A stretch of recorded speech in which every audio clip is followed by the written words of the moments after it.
this small corner piece to my larger piece.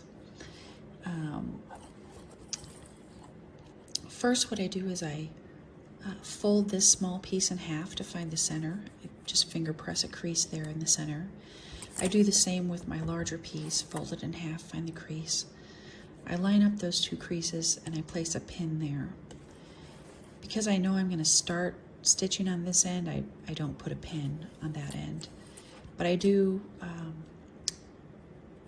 pin or clip this end over here.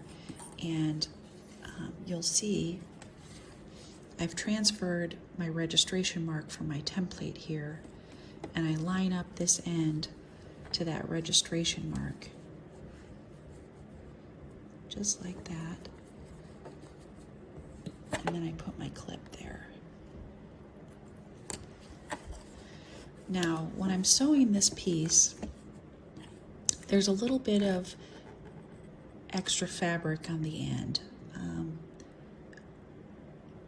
I designed the template that way, so there's about 1/4 inch of extra fabric here. And because of that, I want to stitch about 4 to 5 stitches from this end at 1/4 inch. So I'll butt this up, I'll line this up with my registration mark. I'll butt up the edge of my fabrics to my seam guide, and I'll sew a 1/4 inch seam for about 4 or 5 stitches. Then as I enter the curve here, I'll move to a scant 1/4 inch. And then I'll sew a scant 1/4 inch all the way around the curve until I get to the very end here, where I'll kind of allow my fabric to ease back over to the seam guide so that I end the seam with a 1/4 inch seam. And that really just helps with ironing. You can just sew the entire seam with a scant 1/4 inch. That also works. The edge of this piece actually gets sewn into your sewn into the seam when you connect your two blocks. So I just find that sewing at a 1/4 inch here on the end kind of helps to keep everything nice and neat, and makes ironing easier. But again, it's not required. If you don't want to fuss with it, you can sew the entire seam with a scant 1/4 inch. So I'm going to use my stiletto. I'm going to line up my fabrics. I'm going to line up the end of my fabric with that registration mark, which you see here.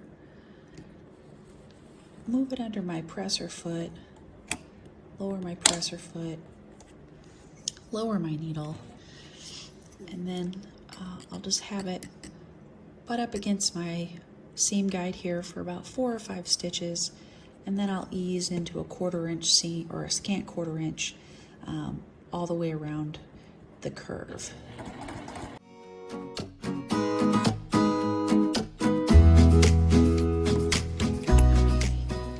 So this is what it looks like when it's done. Looks a little bit funny when you first take it out, but when you iron it, it looks just like this. Nice curve, is nice and flat. You'll see that the fabric actually, there's a little bit of extra fabric that overhangs the edges, and that'll get trimmed off when we square up our blocks later.